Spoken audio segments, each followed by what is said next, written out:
ಇನ್ನು ಆಡಳಿತಕ್ಕೆ major surgery ಆಗಿದೆ. ಮೂವರು IPS ಅಧಿಕಾರಿಗಳ ವರ್ಗಾವಣೆ ಆಗಿದೆ ಅನ್ನುವ ಮಾಹಿತಿ ಸಿಗ್ತಾ ಇದೆ.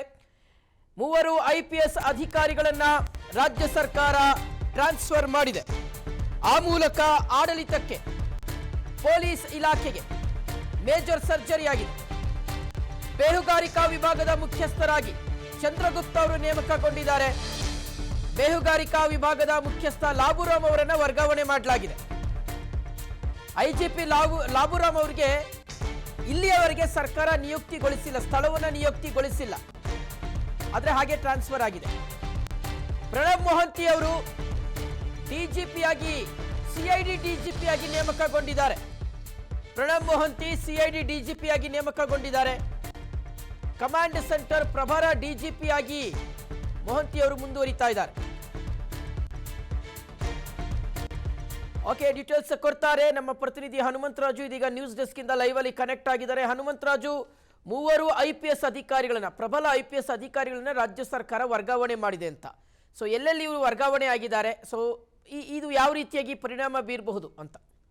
ಶಿವು, ಏನು ಸಹಜವಾಗಿ ಮುಖ್ಯಮಂತ್ರಿಗಳು ನೂತನವಾಗಿ ಆಯ್ಕೆಯಾದಂಥ ಸಂದರ್ಭದಲ್ಲಿ ಏನು ಅಧಿಕಾರಿಗಳ ವರ್ಗಾವಣೆ ಸಹಜವಾಗಿ ಆಗುತ್ತೆ. ಇದಕ್ಕೆ ಸಂಬಂಧಪಟ್ಟಂತೆ ಇದೀಗ DK ಶಿವಕುಮಾರ್ ಆಯ್ಕೆಯಾದ ಮುಖ್ಯಮಂತ್ರಿ ಆಗಿ ಆಯ್ಕೆಯಾದಂಥ ಸಂದರ್ಭದಲ್ಲಿ ಈಗ ಏನು ಆಡಳಿತಕ್ಕೆ ಮೇಜರ್ ಸರ್ಜರಿಯನ್ನು ಮಾಡೋಕ್ಕೆ ಹೊರಟಿದ್ದಾರೆ. ಇದಕ್ಕೆ ಸಂಬಂಧಪಟ್ಟಂತೆ ಈಗ IPS ಅಧಿಕಾರಿಗಳನ್ನು ಏನು ವರ್ಗಾವಣೆ ಮಾಡುವ ಮೂಲಕ ಆಡಳಿತಕ್ಕೆ ಸಾಕಷ್ಟು ಚುರುಕನ್ನು ನೀಡೋಕ್ಕೆ ಮುಂದಾಗಿದ್ದಾರೆ.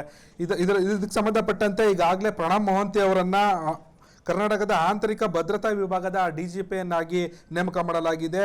ಈ ಹಿಂದೆ ಇದ್ದ ಇಂಟೆಲಿಜೆನ್ಸ್ನಲ್ಲಿ ಹಿಂದೆ ಇದ್ದ ಲಾಲು ರಾವ್ ಅವರನ್ನ ವರ್ಗಾವಣೆ ಮಾಡಿ ಚಂದ್ರಗುಪ್ತ ಅವರನ್ನ ಈಗ ರಾಜ್ಯದ ಇಂಟೆಲಿಜೆನ್ಸ್ನ DGP ಆಗಿ ಅವ್ರನ್ನ ನೇಮಕ ಮಾಡಲಾಗಿದೆ.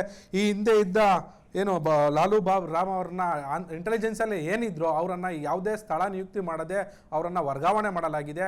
ಸಾಕಷ್ಟು ಬಾರಿ ಏನು ಪ್ರಣಬ್ ಮೊಹಂತಿ ಅಂತಹ ಹಿರಿಯ ಅಧಿಕಾರಿಗಳು IPS ಅಧಿಕಾರಿಗಳು ಸಾಕಷ್ಟು ಖಡಕ್ ಆಗಿದ್ದ ಪ್ರಣಬ್ ಮೊಹಂತಿಯರನ್ನು ಈಗ ವರ್ಗಾವಣೆ ಮಾಡಲಾಗಿದೆ. ಇದಕ್ಕೆ ಸಂಬಂಧಪಟ್ಟಂತೆ ಈಗಾಗಲೇ ಏನು ಆಡಳಿತಕ್ಕೆ ಚುರುಕು ಮುಟ್ಟಿಸುವಂತೆ ಹಾಗೂ ರಾಜ್ಯದ ಇಂಟೆಲಿಜೆನ್ಸ್ನಲ್ಲಿ ಸ್ವಲ್ಪ ಬದಲಾವಣೆ ಏನು ಎಕ್ಸ್ಪೆಕ್ಟ್ ಮಾಡ್ತಿದೆ. ಅದಕ್ಕೆ ಸಂಬಂಧಪಟ್ಟಂತೆ ಈಗ ಏನು ಚಂದ್ರಗುಪ್ತ ಅವರವ್ರನ್ನ ಏನು ವರ್ಗಾವಣೆ ಮಾಡಿರೋದು ಸಾಕಷ್ಟು ಕುತೂಹಲ ಕೆರಳಿಸಿದೆ.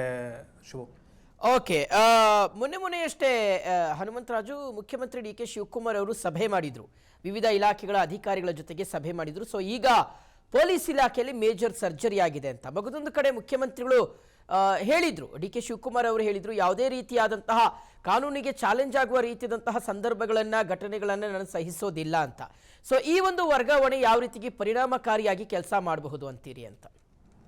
ಬಹುತೇಕವಾಗಿ ಮುಖ್ಯಮಂತ್ರಿಯವರು ಆಡಳಿತಕ್ಕೆ ಮೇಜರ್ ಸರ್ಜರಿ ನೀಡುವ ನಿಟ್ಟಿನಲ್ಲಿ ವರ್ಗಾವಣೆಯನ್ನು ಮಾಡಿದ್ದಾರೆ. ಈ ಹಿಂದೆ ಕೂಡ ಏನು ಸರ್ಕಾರ ಕಾನೂನು ಸುವ್ಯವಸ್ಥೆ ಸಾಕಷ್ಟು ಕಟ್ಟುನಿಟ್ಟಾಗಿ ಏನು ನಿಭಾಯಿಸಬೇಕು ಅಂತೇಳಿ ಹಿರಿಯ IPS ಅಧಿಕಾರಿಗಳನ್ನು ಹಾಗೂ IAS ಅಧಿಕಾರಿಗಳ ಒಳಗೊಂಡ ಏನು ಸಭೆಯಲ್ಲಿ ಚರ್ಚೆ ನಡೆಸಲಾಗಿತ್ತು. ಆ ಸಭೆಯಲ್ಲಿ ಪರಿಶೀಲನೆ ಸಭೆಯಲ್ಲಿ ಸಾಕಷ್ಟು ಖಡಕ್ ಸೂಚನೆಗಳನ್ನು ಸಹ DK ಶಿವಕುಮಾರ್ ಅವರು ನೀಡಿದರು. ಈ ಹಿಂದೆ ಏನು ಹೇಳಿದ್ರು, ತಾಲೂಕು ಮಟ್ಟದಲ್ಲಿ ಏನು ರೌಡಿ ಸ್ಕ್ವಾಡ್ಗಳನ್ನು ನಿಯಂತ್ರಣ ಮಾಡೋದಕ್ಕೆ ಸಂಬಂಧಪಟ್ಟಂತೆ ಈಗಾಗಲೇ ಸಾಕಷ್ಟು ಕಾನೂನು ಕ್ರಮವನ್ನು ಕೈಗೊಳ್ಳಬೇಕು. ಅದಕ್ಕೆ ಸಂಬಂಧಪಟ್ಟಂತೆ ಈಗಾಗಲೇ ಇಂಟೆಲಿಜೆನ್ಸ್ನಲ್ಲೂ ಸಹ ರಾಜ್ಯ ಸರ್ಕಾರದಲ್ಲಿ ಸಾಕಷ್ಟು ಏನು ವರ್ಗಾವಣೆ ಮಾಡಲಾಗಿದೆ. ಅದಕ್ಕೆ ಸಂಬಂಧಪಟ್ಟಂತೆ ಈಗಾಗಲೇ ಚಂದ್ರಗುಪ್ತ ಅವರನ್ನ ಏನು ಬದಲಾವಣೆ ಮಾಡಲಾಗಿದೆ. ಆ ನಿಟ್ಟಿನಲ್ಲಿ ರಾಜ್ಯದ ಗುಪ್ತಚರ ಇಲಾಖೆಯಲ್ಲಿ ಸಾಕಷ್ಟು ಬದಲಾವಣೆ ಉಂಟಾಗುತ್ತೆ. Shivu, okay Hanumantharaju, thank you ತಮ್ಮೆಲ್ಲ ಡೀಟೇಲ್ಸ್ಗಾಗಿ.